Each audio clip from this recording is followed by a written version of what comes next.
তো ননদের বাড়িতে আজ হচ্ছে আমার দ্বিতীয় দিন। কেন জানি না, ননদের বাড়ি আসার পর থেকে আকাশটা আমাদের সঙ্গে সাথ দিচ্ছে না। আমার ইচ্ছে ছিল বিষ্ণুপুরের চারিদিকটা ঘুরবো, যে আমি আগেও একবার বিষ্ণুপুরে এসেছিলাম, কিন্তু তাও ইচ্ছে ছিল, কিন্তু আমার বরের ইচ্ছা মুকুটমণিপুর যাবে, তাই আমিও ঠিক করলাম যে মুকুটমণিপুরই যাওয়া যাক। তাই আমরা অনেক সকাল সকাল উঠেছিলাম, কারণ সকাল সকাল আমাদেরকে বেরিয়ে যেতে হতো, কারণ জয়পুর থেকে মুকুটমণিপুর অনেকটা দূরের রাস্তা।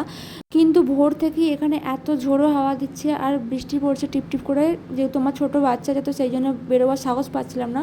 পুরের দিকে একটু হাওয়াটা কমেছিল, বৃষ্টিটাও একটু কমেছিল, আকাশটা ঠিক হয়েছিল, তো ভাবলাম মুকুটমণিতে আর যাওয়া যাবে না, চলো বিষ্ণুপুর থেকেই ঘুরে আসি। তাই আমি রেডি হয়ে গেছি, আর আমার বড় রেডি হয়ে গেছে।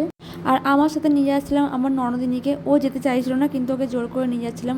কেন জানি না, এই দুদিকে গাছ থাকবে, জঙ্গলের মধ্যে দিয়ে রাস্তাটা আমার জাস্ট অসাধারণ লাগে। আমার ওই বড় বড় রাস্তা, বড় বড় গাড়ি যাচ্ছে, আমার একদম ভালো লাগে না কিছু। আর আবহাওয়াটাও বেশ ভালো ছিল, বেশি রোদ থাকেনি। আর তোমরা দেখো রাস্তাটা আর গাছগুলো এত সুন্দর লাগছে যে বলার কথা নেই। তারপর আমার ননদিনীকে একটু হাই করতে বললাম, সঙ্গে আমার ছেলেও একটু হাই করে দিল। আর আমার বরের হাসিটা দেখো, ঠিক মুকুটমণিপুর তো আজকে আর যাওয়া হলো না, তাই বিষ্ণুপুরটাই আমরা হাসি মজা করতে করতে কাটিয়ে দিলাম। তো চলো টাটা।